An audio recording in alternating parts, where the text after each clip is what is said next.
serve and protect. Criminals try to earn their respect. Commandos strike when opposition is a threat to our seas. Govern the country against foreign enemies. First episode was the cop and the criminal. Now we got commandos like 5-star generals. Come to share their war stories from the streets to the pen all the way to overseas. Band of brothers on 3 separate paths. Bring them all together. Yeah, back in your life. Episode number 4 coming at you hard and fast, aren't we? Man, glad to be here, dudes. Hope you guys had a good week. I know I sure did. What went on this week besides just like normal, pandemic stuff? Like, I don't know. Everybody's stressing out. Oil fields tanking, all that good stuff. But whatever, dude. We're still good. You still good? I'm good. All right. Anyway, we're going to kick right into this. We got a good show ahead of you. Ahead of you. I mean, I don't know how to talk. I don't know how to talk anymore. But I'm not gonna keep doing takes. So y'all are just gonna have to live with it. Got a good show ahead of us. We got Sheriff candidate Brynn Barnett coming in to talk to us today. He is going to be campaigning for his election that's coming up in June. So we're excited about that. And we're gonna have a good, interesting conversation. So stay tuned. Stay tuned for that. Okay. We're going to kick right into it. We're going to go to Stories from the Alley today. I got a funny story for you. It's going to be about this guy. And I want anybody that remembers who this is to message me and let me know if he's still alive or not. I don't know. His name's Farron Oldcrow. It was a guy that would always get drunk. And he would always... He would get tired after a while, and he would get tired of walking around in the streets and stuff like that, and he would get arrested on purpose. He would get drunk on purpose. And so we would pick him up. And we'd take him back to the jail, and we'd have to do this medical questionnaire, right? And the medical questionnaire consisted of, like, do you have herpes or... do you have any medical issues we need to know about, stuff like that? Well, when we got to the medical question, do you have HIV or AIDS? And he was Indian, by the way. And he would say, yep, I've got AIDS. We'd say, okay, can you explain that? And he'd say, American Indian drunk syndrome. Every stinking time he would say that. And we all thought it was funny. He thought that was the funniest thing ever. I remember we had a rookie once too. This one time, patting down a person that you arrest is a big deal. I remember we put Farron in the holding cell one day because he was in jail. That was I think he was homeless, so he would use our place as a place to sleep and get some food and stuff like that. And he just loved coming to jail every now and then. It's the weirdest thing. And we loved Farron too. He was pretty cool. And anyway, so I was walking by the holding cell one day, and he was in there, and he goes, Zach, come here. I was like, what? And I got up there real close to me. He's like, come here. And I go up to him, and he pulls out a pocket knife, like a big old pocket knife out of his pocket, and sets it on the jail lip right there. And he goes, your rookie missed that. And I was like, oh no. And we had to go let people know what happened. And oh man, the rookie was scared to death. He was like, oh no. I can't live for... Ooh, he got roasted forever. And trust me, in the police department I worked for, you did not want to miss something like that. You were going to have to end up doing something stupid like running around the police department with ARs over your head, or, I don't know, standing against the wall and they'd decorate you like Christmas trees and stuff like that. I mean, it was bad. You did not want to mess up there. It was a bad deal, but I miss it. It was fun. I miss that place. I miss being like that. Of course, nowadays it's PC. You can't be like that anymore, but I do miss being like that. So anyway, on to the next one. We're on to Katya. Katya being good. Today's story, it comes out of Seminole County, Florida. There's a Longwood police officer who did a good deed after a routine traffic stop. Did not go as expected. Officer Stephen Bryant pulled over a man for making an improper turn. He then noticed that the man's child was not properly restrained. He told me he didn't have the funds to get a car seat.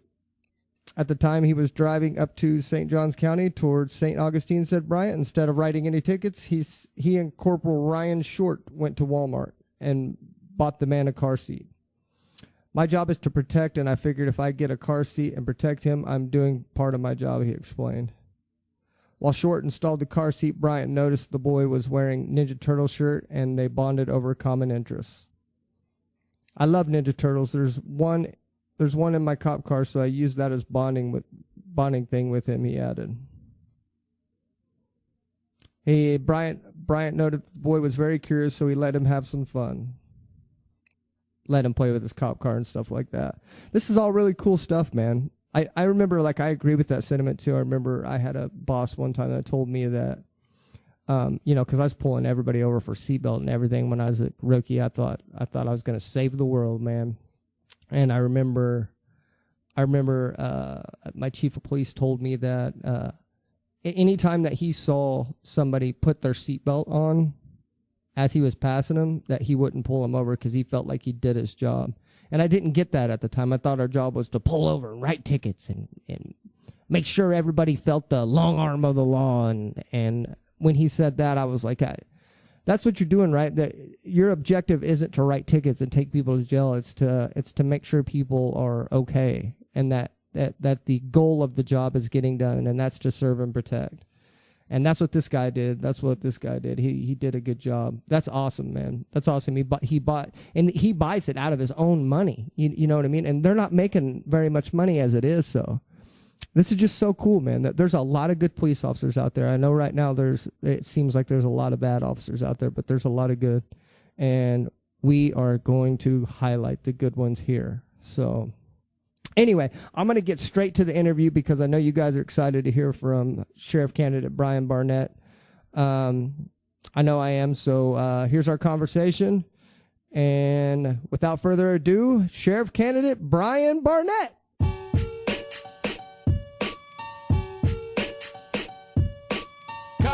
Cops, criminals, commandos. Yeah, I didn't want to burn. We were burning our material. Oh yeah. Yeah, when we were talking all that just a second ago, we were burning our material, so we had to start the video because we were already running out of stuff to talk about. We've been talking for about an hour now, haven't we? Oh yeah, we've been talking for a while. About an hour and 20 minutes we've been talking. Oh yeah. Okay, I have Sheriff Candidate Brynn Barnett here with me today. Thank you for having me. How you been, dude? Good. Been good? Been going good. Yeah. So what is it? What's it like running for sheriff? Is it stressful? It's very stressful. You know, it's on your family as well as just myself. Yeah.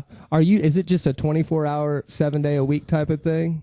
Yeah, you're constantly thinking about it. I mean, you're just what's your next step on progressing. You want it so bad. Yes. Want it so bad. That's why you're constantly thinking about new ways that you can display yourself and stuff like that. Yes, I'm very passionate about law enforcement. So yes, yeah. Are you still a reserve somewhere? Yes. Where are you reserve at? I reserve at Mountain View, and I've been helping Hobart out some. Oh, really? Yep. You have a badge there and everything. You have 2 commissions. Yep. I didn't know you could do that. Yeah, you can dual commission. Yeah.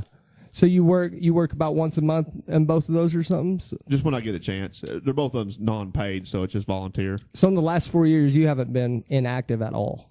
No, I've kept my cleat and everything up. Yes. Okay, that's awesome. I wanted to tell a funny story that I remember about you. Okay.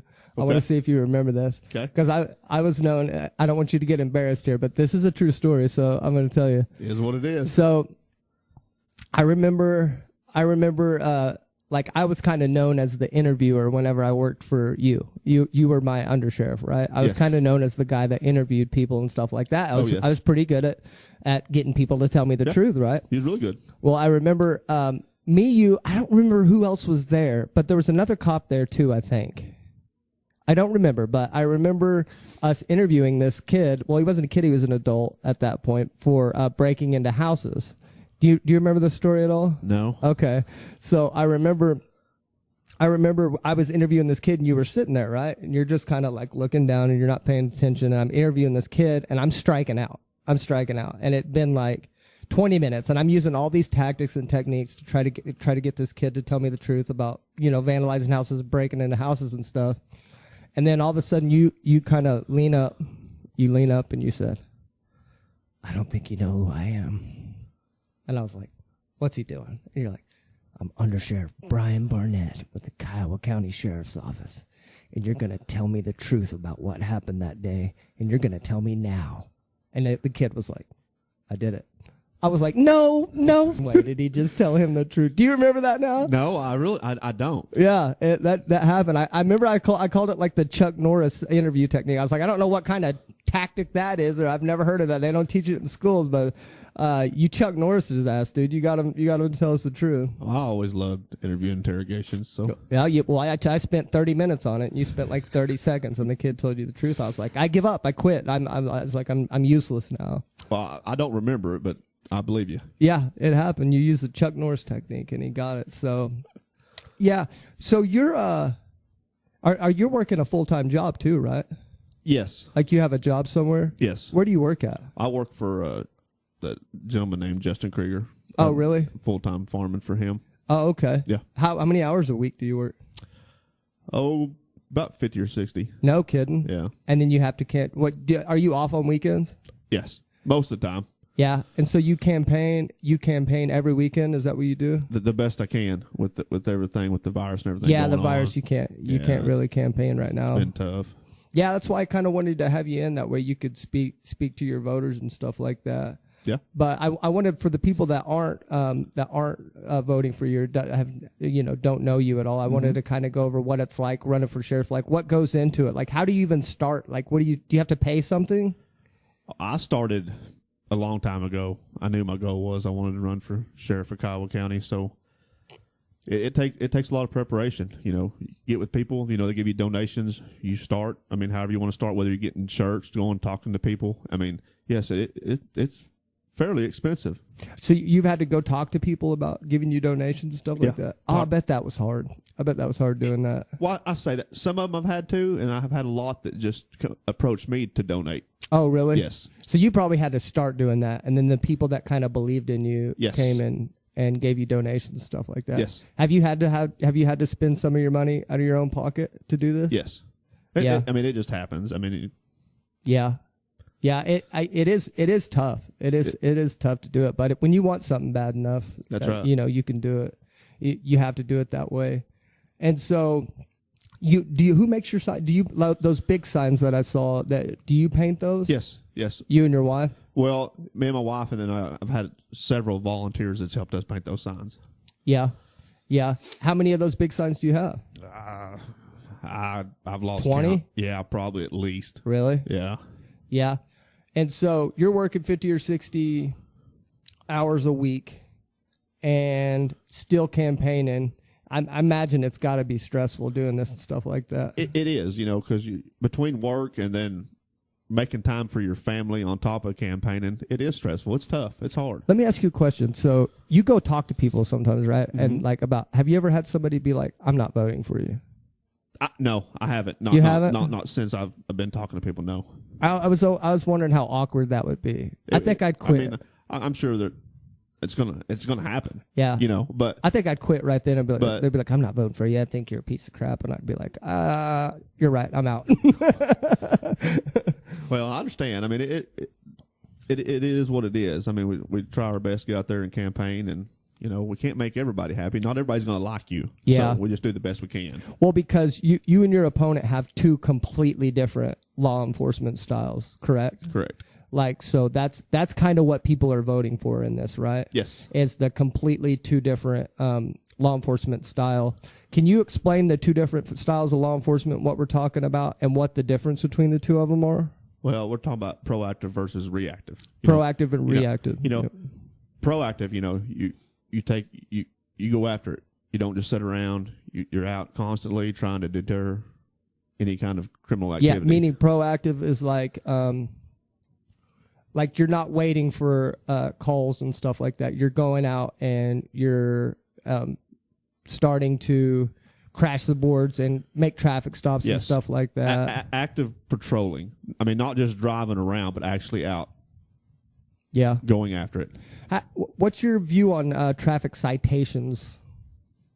Like what? Like do you believe in it? Do you believe in it? Like do you like writing a bunch of tickets, or do you just kind of believe in the traffic stop itself? I wouldn't say you like it. I mean, it's part of law enforcement. Yeah. I mean, in general, like, you know, we're not going to be out there just writing everybody citations. Yeah. You know, I mean, if you earn it, then yes. But it's not that we just like doing it, but we want to serve the citizens and make sure everybody's safe. Yeah, I got to the point where I didn't write a whole lot of tickets anymore. Like, but I would still make the traffic stops because you kind of want to see if there's other bad stuff going on. That's exactly right.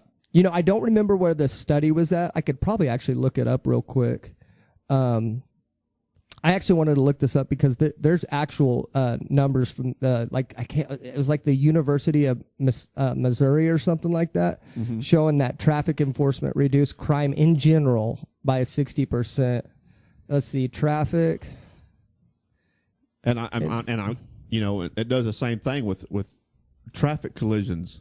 I mean, if you're out there, and you know, enforcing the traffic side of it, it helps reduce traffic collisions. I mean. Yeah. I can't find it right here, but that's why we need a producer here. That way we can slam this out. You know? I understand. You know, I've talked to some troopers that they're shorthanded like everybody else. And are they really? Yeah. And the more people they have out there, you know, out there helping with traffic too, it helps. And it's like they've told me before. I mean, it helps you reduce. Why are they shorthanded? Is because they can't find people to work there? Well, no, just rural areas, and you know, they got this new academy going, and man, yeah, there's only so many that can go certain places. You know, and then you can't guarantee that all of them are going to pass because it's a difficult academy. Absolutely. Yeah, but I read a study that shows that traffic enforcement, not citations or anything like that, just traffic enforcement in general, reduced crime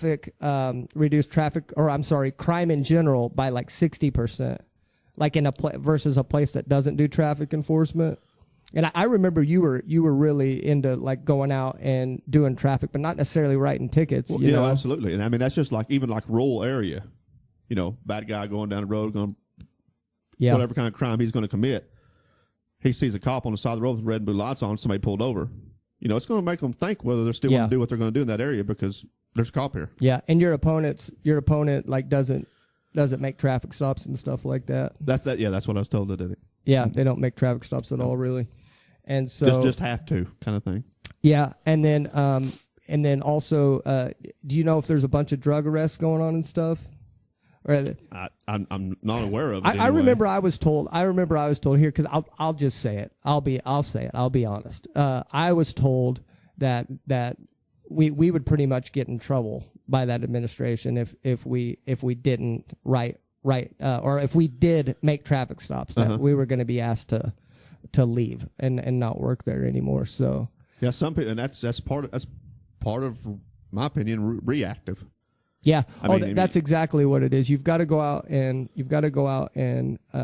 not everybody needs to be arrested. You know what I mean? But no.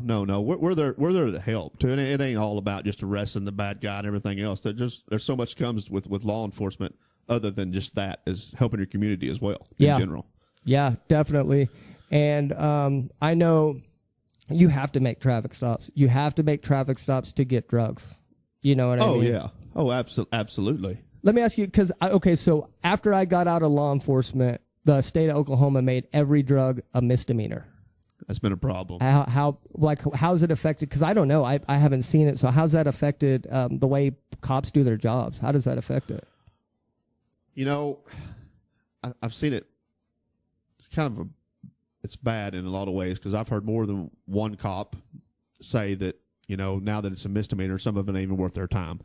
Yeah. And you know, I'm not that way. I mean, even if it's a misdemeanor, the drugs, we're going to go after the drugs. I don't care if it's a misdemeanor or not. Yeah. I mean, either you'll continue to keep getting hit with misdemeanors, or, you know, you get reformed, one of the two. Yeah.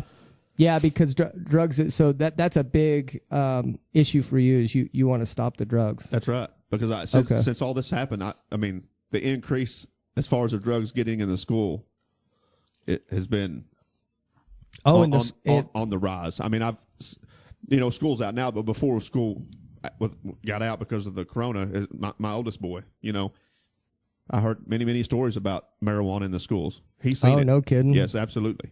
And that What are you that's a going to concern. do? What are you going to do to stop that? We're gonna hit the schools hard. We're gonna get with the schools and make a game plan and try to eradicate it the best we can out of the schools. Are you going to get a dog or Yes. something? Get a dog up My there? goal is to get a dog. If not, I've also been contacted already from surrounding agencies outside the county that all I got to do is call them and they'll bring a dog. So, But because the county doesn't have a dog, right? no. But the city does, don't they? Yes, they have a couple. Yeah. And they'd be more than willing to help you. I guarantee it. Oh, absolutely. Yeah, Oh, they'd yeah. help you. Yeah. And so you're pretty much gonna go run a dog through there and stuff like that, and make sure the kids aren't using. That hasn't happened with this administration. Not that I know of. I'm not trying to badmouth the administration. I don't really know them that well, but I'm just asking from your side of the fence. I haven't seen it. No, I haven't seen it. You're going to go out there and make sure it's not happening, though. Yes, absolutely. For damn sure. We're you're going to be go out extremely and do it. proactive.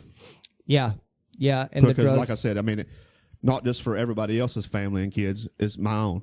You know, I want their safety and well-being to be top priority like everybody else's kids and family. So so with the drugs becoming a misdemeanor, here's in my head where I thought it would be an issue, and tell me if I'm right or wrong, Okay. because I'm thinking, okay, they made drugs a misdemeanor, and I'm hearing most cops are just like, you can get a cite and release, you can get a traffic ticket for having heroin in your pocket. That's right. And released now. That's and that's exactly right. bonkers to me. It's absolutely ridiculous. So are confidential informants, are they pretty much gone now? Because you have to have leverage to have a confidential informant, right? Yeah, I could see that a lot. So are lot of ways. are they gone? For the most part on a lot of things? I mean, I'm sure there's still several for different things, but as far as Yeah. I don't see them. How's the drug task force even operating with confidential informants? How That I have no idea. I've got to get one of those guys in here. Yeah, that'd be a good one. Who's all on there now? Do you know? No, I don't. No? Not from over there. No, I don't. Yeah, I've got to get one. I got to get them on because I got to figure out if they're having problems getting confidential informants. You would think so, because like if you're just gonna get like a $700 ticket or something, why would you snitch on other people? Well, what I was told is basically they got marked units and uniforms, basically get out and run traffic. So Oh, really? Yeah. It's all drug interdiction now. that's what I was told. So it's seizures. They have Yeah. to. I'm sure. Well, how are they getting seizures if it has to be a felony, right? You I can guess only- if you get trafficking and something like that, you're gonna. Oh eventually yeah. You know. Yeah. What's trafficking amounts again? I forgot. Well, they've changed all that. Oh, really? Yeah. Is it more? I don't know exactly. So, on the but if you trafficking get amount. caught over a certain amount, that's considered trafficking, and that's a felony, right? Correct. It used to be like 13 grams of meth. Well, Was they've restructured all that. I don't know exactly. yeah. We would have to look that up. Absolutely. We need producer B That's right. here. Where's he to at? do this. Where's he at? Piece of shit. I'm not. I'm trying not to cuss as much because I heard you can get demonetized on YouTube for cussing too much. So Possibly. you're gonna take my 35 cents away from me, YouTube? What the hell? Save up enough to get you a candy bar. Yeah, I'm almost there, I think. So, yeah, I figured you would. I figured you would crash the boards and stuff like that, and make it harder for people at least to bring drugs into schools and stuff like that. And you said you've already spoken to the school administrators and Well, stuff. no, that's what I said. I'm going to. I want to get a game plan with all of them. When we're Yeah. all, so we can all be on the same game. Yeah, be on the same level of what you want to do with the drug situation and stuff like that. Absolutely. What else do you have planned for the department? Like, what other visions do you have for the department besides just the enforcement and stuff like that? Well, if I want to touch on it, just like the jail. I mean, it's probably one of the oldest jails, if not the oldest jail in the state of Oklahoma, and there is no way the citizens of Kiowa County could even come close to passing a bond to build a new jail. So we're going to have to buckle down and really take care of that jail and do some upkeep and maintenance on it to ensure that jail lasts for quite some time, because it's all we got. We can't afford to ship them off somewhere else. It costs taxpayers a lot of money. So you're talking about renovating it Yes, somehow? somehow. I wonder. Or just make sure you stay on top of the maintenance and upkeep on that jail.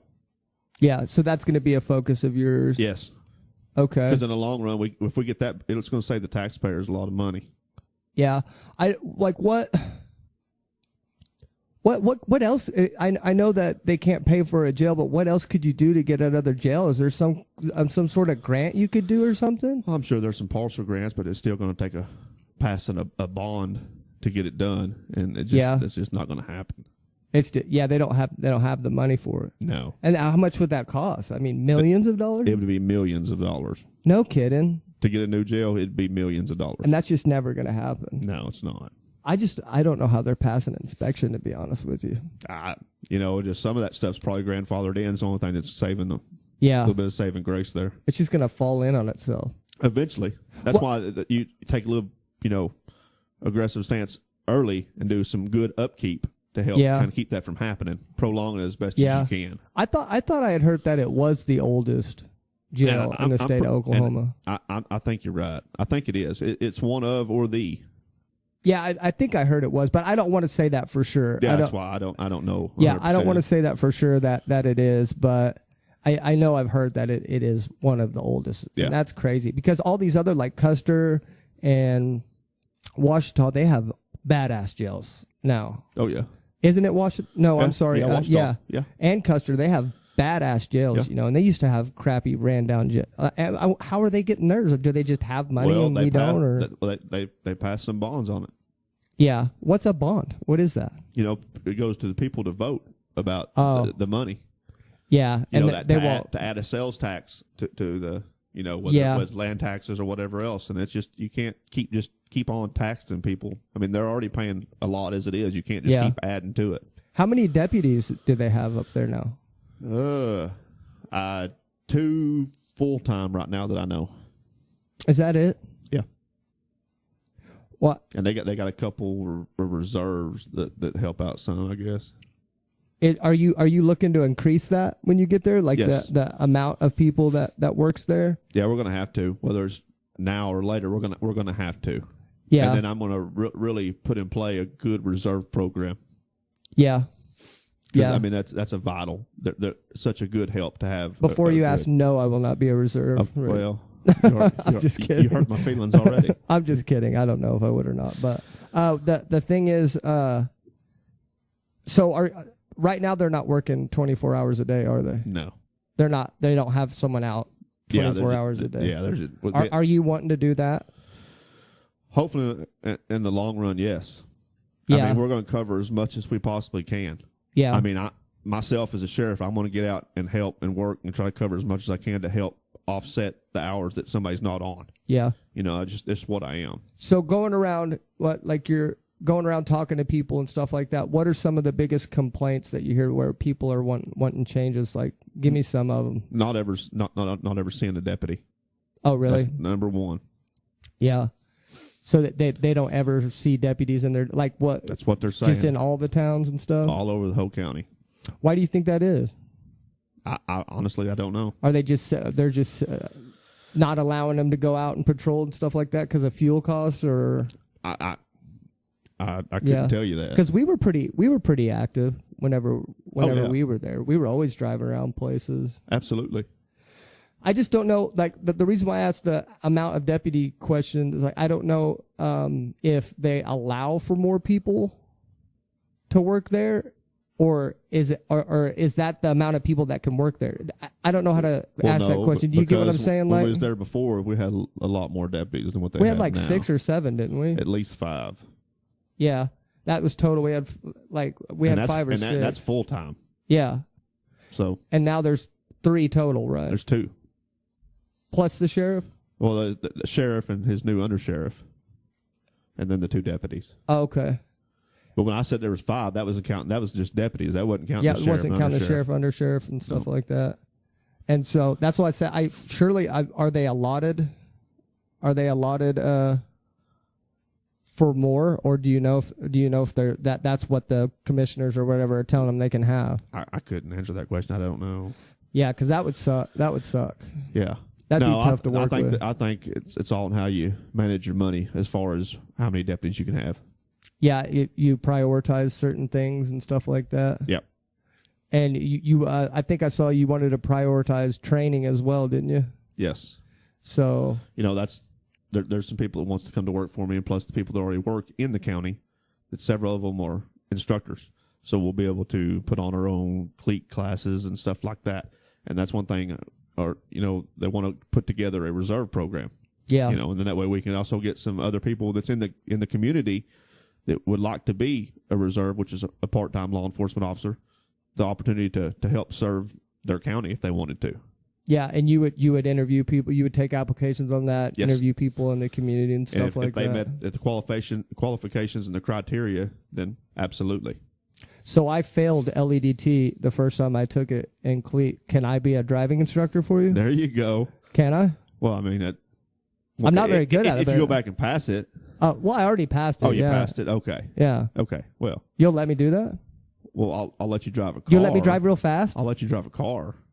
I didn't say you're gonna be an instructor, but you can drive a car. Oh, when I was in LEDT, I can't remember his name. What was his name? I think his name was like Jim Nutt or something like that. This guy. Was it Jim Knott? Maybe something like that. That sounds familiar. But he had a ruler, and if were you taught to shuffle steer in your academy? What year did you graduate? Your police academy? 2005. So you were 2 years before me then. Anytime that you wouldn't shuffle steer, he would smack the shit out of you with a ruler in your hand. Yep. Quickest way to wreck a car, by the way. Yeah, absolutely. Yeah, you could wreck a car from a guy smacking the shit out of you with a ruler, but yeah, that was insane. So you're going to put on your own reserve academies and basically get training up and stuff like that. Yes. And you want to increase visibility of your deputies. Absolutely. That's the biggest one, right? Is people want to know that, like, if they're paying for police officers to be, or they want to see them. That's exactly right. Yeah, they want to be able to see them. Yes. And that's the biggest thing. And that's probably the cheapest thing to do, too, is just go drive around. That's the quickest way to deter crime, too, is to go drive around, just be visible, even if you're not doing anything. Yeah, make contact with people. You make contact, they see you out there, Yeah, go talk to people. And that's even like in the rural areas, all over the county. You're out on a back road, you stop somebody, for a traffic stop. I mean, the farmers, they see that. They see that you're out and about. Yeah. I mean, Are you gonna be a working sheriff? Absolutely. So you're going to be out doing the same thing as your deputies are, basically? I'm going to be out there leading by example. Absolutely. Yeah. Working just as hard as I believe that's how it should be as well, that you should get out and because if you're doing everything, and then the deputies have no reason to say, well, I can't do that. Be like, dude, I'm doing this and this and this, and I'm doing this. That's right. I wouldn't tell nobody something that I wouldn't do. I mean, just ain't going to happen. Yeah, that's the thing. Whenever I was chief of police, I would have meetings all day up until like noon, until like 1 o'clock, and I would have lunch and then come back at 1 o'clock, and then I would crash traffic, and I'd go out and work from 1 o'clock. I'd do everything that the officers were doing from 1 till 5 o'clock at night. And then once I would start chewing my officers out for not having their contacts up and stuff like that, they would say, well, Chief, I was doing this and this and this. And I'd be like, man, I was in a meeting with all these people every single day until 1 o'clock. And then I got out from 1 to 5 and I worked traffic the rest of the day and my contacts are beating you. What's your excuse? That's right. I've got all this other stuff I've got to do and I'm beating you still. And I'm the type of person I always have been. Even like if we are shorthanded for a while, I'm the type of person that when a deputy is out by themselves, I'll probably just get out. That way there's more than one person out to help, because one person over a whole entire county that size, it's officer safety for one reason. Yeah. But then you just double your odds of helping people. Yeah, it is scary, man. Like whenever I worked for a municipality, for those who don't know, I worked for a police department for most of my career. It was just the last 2 years that I worked for a sheriff's office. Well, when I worked for a police department, you have backup around the corner just about all the time. But when you're a deputy, man, and sometimes backup 60 miles away. And they've got to get dressed before they come find you. They got to get dressed. And then if you're hollering for backup is 60 miles away plus 15 minutes getting all their gear on. Oh, that's exactly right. And I'll tell you a little story about that. I remember, some of y'all may or may not know, I worked for Buck Jones just for a couple of months before. Who was Buck? He was a sheriff. He was a sheriff of Kiowa County. 2 years or two sheriffs ago, right? Or 3 sheriffs ago. Yeah, 3 or 4 okay. now, however long ago it's been. And I'll never forget, I worked for him just for a couple of months before I went to be the police chief in Elmore City. I never forget him coming in there with all kinds of ammo and giving just tons of ammo. And I asked him, I said, "Why are you giving me so much ammo?" He said, "You're going to be by yourself. You're going to have to hold them off till we get there." And that really stuck in my mind because, you know, there's a lot of truth in that. I mean, if it goes down out in the middle of nowhere, it could be 30, 45 minutes before anybody can get to you. 5 minutes is a long time. 30 or 45 minutes? Be a lifetime. I remember one time I let some people go. There was like 5 people inside of this car, and I felt like I wasn't for sure that there may have been some drug activity going on, but they were I was starting to ask some questions, and I was out I think I was like east of Snyder, I think, or no, north of Snyder just a little bit. I was out in the middle of nowhere, dark. 5 people in there that were way bigger than me, which it doesn't take that much to be bigger than me, you know, but they were all starting to get a little wound up with me, and I was going to proceed with a drug investigation, and I just let them go. Well, you got to pick your battles, man. That's exactly right. I mean, and if you're out there by yourself, you have to. If you start getting a bad feeling, you better follow your gut feeling out there. Yeah, I let them go. I felt like there's no way. Like just let's say they had guns or that they were gonna. There's no way you could shoot all of them even before they got you. So you gotta learn to pick your battles. That's what's so scary about being a small town deputy or a smaller area deputy is that it's way more scarier than being a deputy in a big city.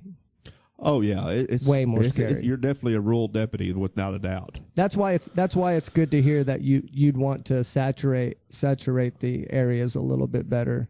Well, absolutely. Yeah, absolutely. Are you going to do quadrants, or are you going to just have like it was? We're just going to be like it was. I mean, I'm not going to do sectors. Yeah, I mean, everybody patrols where they want to, but then you're going to make sure. You're going to get calls all over the county, so I'm not going to isolate one person to a certain when they're on duty to isolate them to one little area because they need to be worried about the whole county, not just that one little area. And you said you were a police chief before too? Yes. When was that?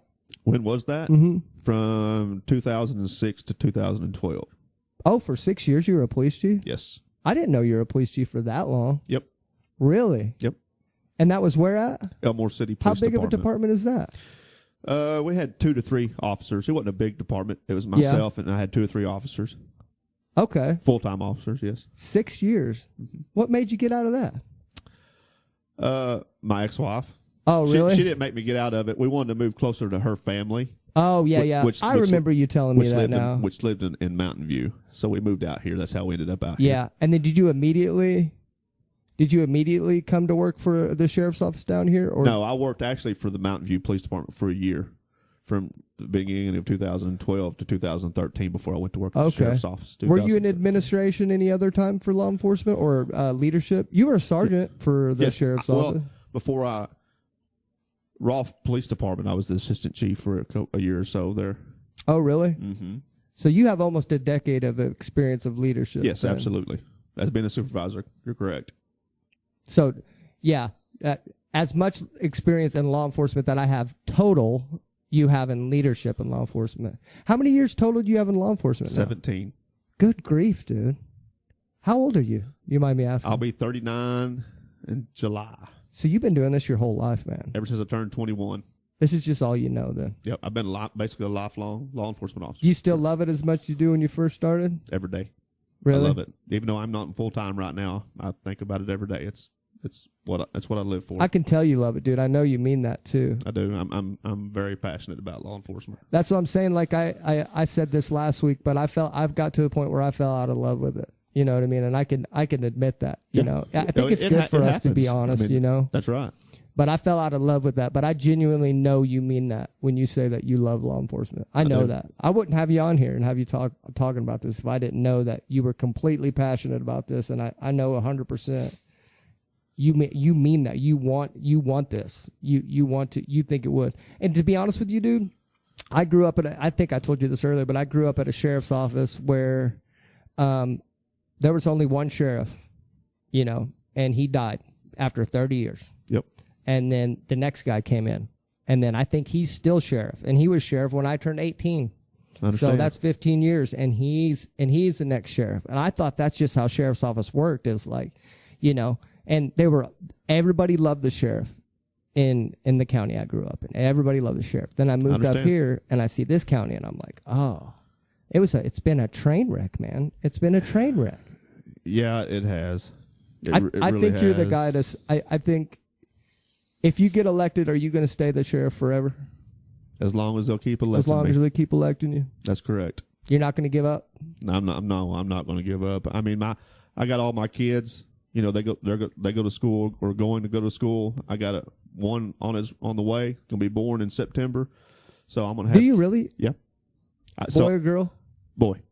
You have all boys, don't you? And a stepdaughter. Oh.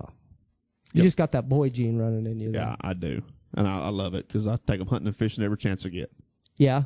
I do. Yeah. Yeah, that's the thing, man, is I really believe that you're going to be that guy that stays around, and because I know you personally. And I know that you have nothing but integrity inside you. Well, and to add to that is, I got my kids. I know I'm going to have grandkids here, and I want to ensure the safety for my family as well as others, because it's all we have is our kids. That's our life. And you're not bad mouthing the opposition. You just think the way he's doing it isn't the way to get that done. Well, I know how I feel in the way that I would like for it to see to be done. Yeah, waiting at the sheriff's office for a call to come along isn't how it's done. And I think the citizens are ready for this to stop. I haven't been back there really. Is the crime getting pretty bad in those areas? The thefts are picking up everywhere in the county. Yeah, that's what I keep hearing. It's always about thefts here lately. Thefts, People's getting stuff stolen all the time. People not seeing deputies and stuff like that. Yep, it's a bad deal. It really is. Yeah, I honestly, that's my biggest thing. Hold on, I'm looking at this. I look fat, dude. Do I look fat? Hold on. Oh no, that's you. Sorry. Well, it's okay. No, I'm good. My biggest thing is like what I want to see, because I don't have any problem with the way you you're being a sheriff and stuff like that. I just want to see somebody stay there. Absolutely. Even though I don't live there anymore, I that was home for a long time for me, and I would just like to see somebody stay there. And it's just like I'm not originally from there. I'm a transplant, but that's a weird way to put it. But well, that's just the way it is. Yeah. I mean, but I've grown to love a lot of people there, and the whole area in itself. There's so many good people. Yeah, there really is. I love that place too. That's why, I would love to see someone just stay. That's right. I understand. And I think you would. I wanted to ask you this. You're probably taking a pay cut to do this too, aren't you? Well, or will it be about the same? About the same. And you don't have to answer. That's a rude question. It's about the same. Is it about the same? Yeah. Okay. Well, that's what I'm saying. Like, most people have to take pay. Like, if I got back into law enforcement, I'd have to take a huge pay cut. Oh, I understand. And I think that shows someone's commitment. Coming from the old oilfield job that I had, yes, it would be a cut. Yeah, absolutely. And you were going to do it even then. Absolutely, I was. Yeah, you were going to take a pay cut for it. Yes. Yeah, that's you got to bring up is it's not, to me. It's not about the money. Yeah, I mean, money is, everybody loves money. That's fine, but it's not about the money. It's about doing something that I love to do. Yeah, I mean, law enforcement. There was never a day that I got up that I felt like I was going to work. Yeah. I got up every day going and enjoying something that I love to do. Yeah. Yeah. You're not going to make them wear cowboy hats, are you? No. Okay. I'm not. Maybe some campaign hats, but not no cowboy hats. Okay. I was going to say, man, don't do that. I know. Don't do the campaign, or don't do the cowboy But hat. you said that, though. Yes, that's one thing that I've always, class, like myself, I'll be wearing a Class A uniform. You like Class A's? I like Class A's. And I did too. You remember me. Yes, well, absolutely. It looks sharp. It looks professional. Yeah. And I'm not saying some of the evening or night shifts can't wear Class B's just because, chance of getting dirty, you know. But long as they all look the same and look professional. Yeah. You know, if you roll up on scene, 3 different people from the same agency has 3 different types of uniforms on, it just don't look professional. I just personally, I would rather this is my opinion. You know, you run your department however you want, but I'd just rather everybody be in Class A's. Well, everybody too. says Class B's are so much more comfortable. That's just not true. No. Like Class A's are so much lighter. I'm gonna tell you, Class B is the only thing you got is more pockets. That's it. That's it. Wait, so you can, you know, I've seen cops shove, you know, that's their evidence lockers, man. Oh, yes, it looks like they got balloons on each side of their legs from, yes, absolutely. Got meth pipes and meth and stuff like that. Absolutely. If that cop gets stopped and frisked, he's going to jail too, because that's a cop's evidence locker, isn't it? Absolutely. That's where they carry all this stuff. Maybe a loaded gun that they forgot to unload or whatever. That could be a bad deal. Yeah, it could be, man. Well, I'm definitely glad. I'm glad you're running and stuff like that, and I wanted to give you an opportunity to speak with your voters here. And, I appreciate it. If somebody's listening right now that's never heard about you and they don't know you from Adam, what would you want them to know about you? That I'm very, very passionate about law enforcement and proactive. You know, I love my family.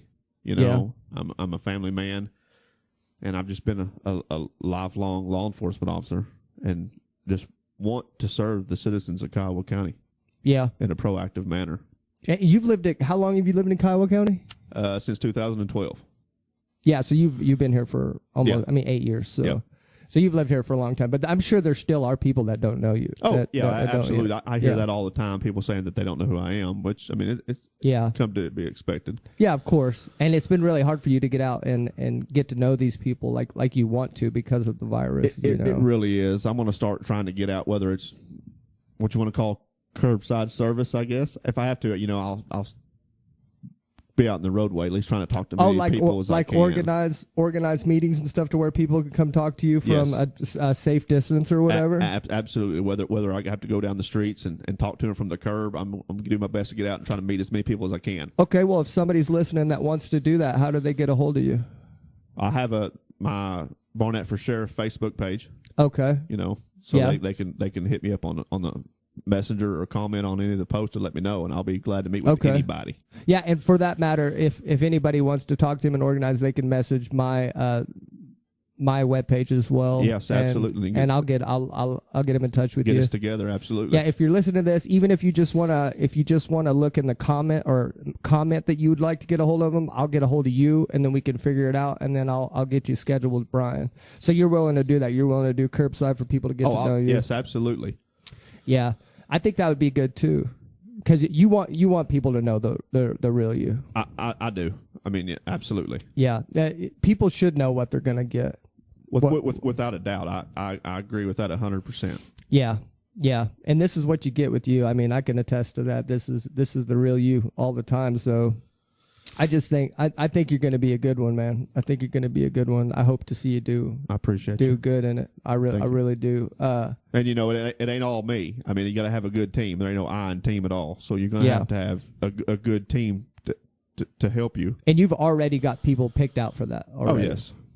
So there's no issue with that at all. Absolutely not. I've got to ask you something when we get off here to remind me. Okay. But yeah, I'm excited for you, dude. I really don't see how people can't see that you're the guy for this job. I really don't. I appreciate it. Is there anything else you want to tell the people of Kiowa County? Not that I can think of at the moment. No. I think we covered everything. I think so. Yeah, I wanted to cover this. I wanted to cover this case with you because I think this will tell people a lot about yourself too. And I wanted to cover this case because I wanted to show people, that at least my listeners, that the law enforcement officers that I know, active law enforcement officers, because it's coming from me, I'm not active anymore. But I wanted it to come from an active police officer. What you thought of this Derek Chauvin's actions last week? Yeah, that was just horrible. I mean, that was just completely unjustified. I mean, I don't even know where anyone can think that that's okay. Yeah. I mean, you just cannot do that. That's not professional in any shape or form. Yeah. You just can't. What would you do? What would you do if you saw one of your officers doing that? Oh, it would be taken care of immediately. That would not happen. Yeah, I mean, you'd jerk him off there. I would jerk him off immediately, and he'd be fired out on the spot. You can't. You cannot do that. There's other ways around it. I mean, absolutely. Look at me. I weigh 170 pounds max. Whenever I was on duty, I've never had to do that to somebody. Never. I've been I've been in it for about 17 years. I've never had to put my knee on anybody's neck for any reason whatsoever. Well, check this out. I'll go over this with you. I think there's a track record of this guy, guy being negative. Like, check this out. He's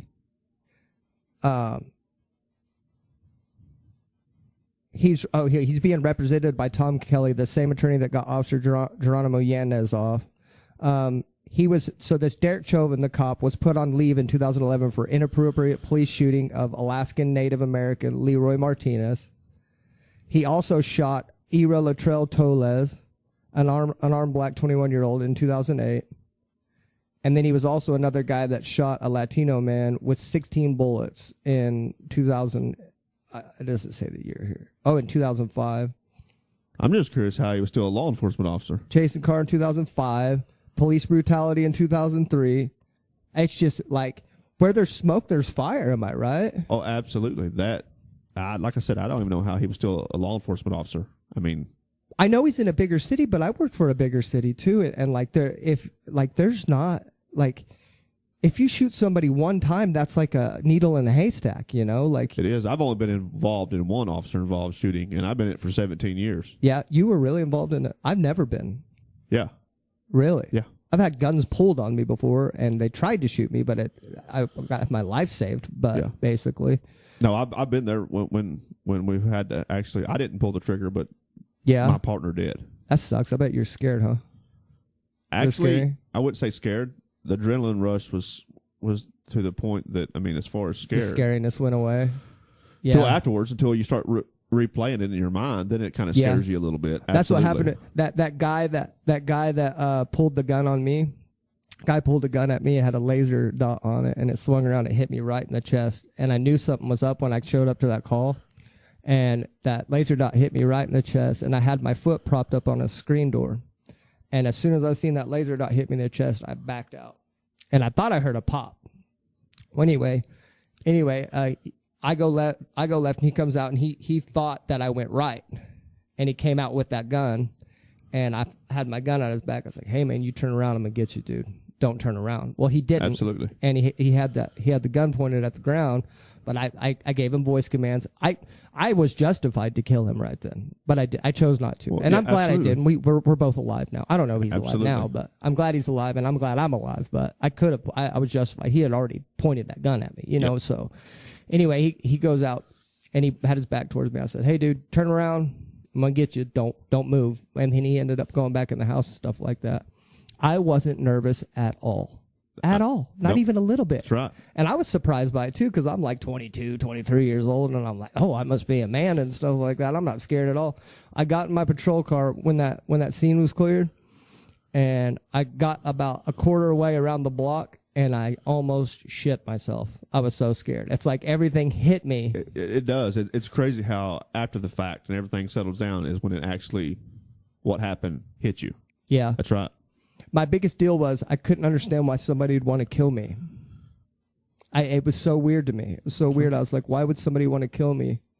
And it hurt my feelings, kind of. I don't know how to say it. Like I was like, I'm a nice guy. I'm just doing a job, man. Right. Like, why are you trying to kill me? And that's what makes me mad about this, because I almost feel like I'm like a chicken shit for getting out of law enforcement now, because your job's fixing to get a lot harder with this. What had just happened? Yes, and that's. As far as the law enforcement side of it, it hurts us just as bad as it hurts everybody else when we have a officer do something to this caliber, because it reflects back on us, Yeah, and cops do not want to do this. And we're already trying hard enough as it is to earn everybody's respect as much as we can. Yeah. And all this does is set it back. Yeah, it sure You know? does. This does, even though this was in Minnesota, this does affect you. This will affect your job. It will affect every law enforcement officer in the United States. Yeah, it makes it hard. That's why I wanted you to be able to get it out. That way people could know, at least in your area, that you do not condone this type of behavior at all. Absolutely not. Yeah, and I didn't figure you did. And man, I don't even think I've known you for probably 3 or 4 years in law enforcement. I've known you for longer than that now, but probably I worked with you for probably 3 or 4 years about that. And I'd never seen you get physical at all with anybody. No, I just you just match it. There ain't no reason to escalate something. I mean, you just match it with what you're working with. But you're always really good at talking people out of that kind of stuff too. That's one. I got to say that's one thing that I'm very blessed. Yes, I have. There's been many instances that could have turned out way worse. But, I talked them down, and it went peacefully. Yeah, absolutely. I got really good at talking to people too because I wasn't big enough to fight and stuff like that. And plus, you earn more people's respect that way. Absolutely. And that's all I try to do. I try to treat them like I'd want to be treated. They're only. Just because we wear a uniform, we're no different than they are. Yeah, exactly. I mean, that's just what it comes down to. Yeah, I get that feeling from you too, that you're more like just like a normal dude that's out there doing the job. And that's the thing that before is even like people that's in jail. Yes, they made a bad choice. They're in jail, but they're still no different than we are. There's no reason to treat them any differently. Yeah, I mean that's just the way it is. Just because they're in jail, they're no different than anybody else. Yeah, exactly. And you've got to stay humble like that, man. I absolutely. There ain't no reason to act like you're any different than anybody else just because you wear a uniform, because you're not. And that badge ain't shit when you first get it either. You have to build it into something. That's exactly right. You have to make it something. That's right. And it takes years and years and years to build that badge into something that means something. Because when you first get it and you're just a 21-year-old arrogant dipshit that thinks he's cool because he's got red flashy lights and a gun, that badge doesn't mean shit. You've got to make it mean something. That's right. And it takes years to get there, dude. It does. It takes many years. Yeah. It really does. Yeah. And that's why you say that, like a lot of like we call rookies.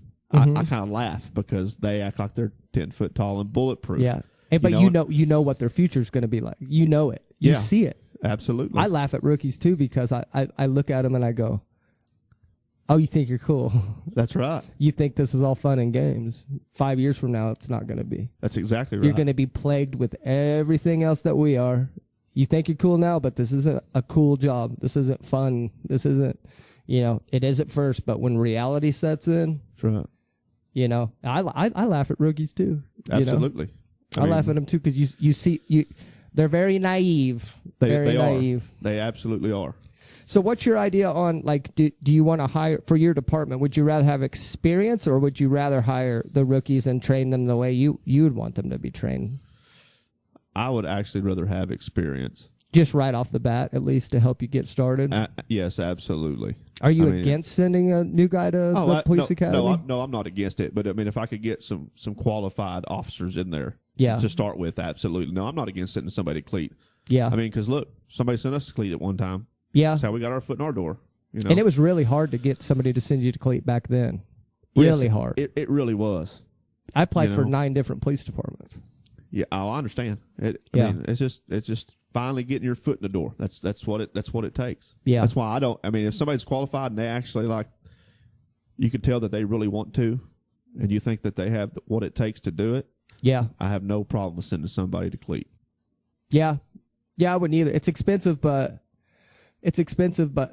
don't they have to pay for it or something or doesn't cleat pay for some of that or something now? Well, that's the only time you have to pay it back is if you say you leave early from your, go to cleat, get done with it, and then turn around and leave. Oh, then you gotta pay back. That's like the 5-year rule or whatever. Yeah. No, that's if you get out of law enforcement. Then but I'm talking about it from a department itself. Yeah. Okay. And you have to pay the department? Yes. Okay. Yeah. We're at 52 minutes and we've still got some battery life. I just wanted to make sure you got everything you wanted the citizens to know. I mean, when is the election? The election will be June 30th. June 30th. Yep. And that's on a Tuesday. It's on a Tuesday. You know it. You're waiting. I am. I'm ready for it to get here. What are you gonna do that day?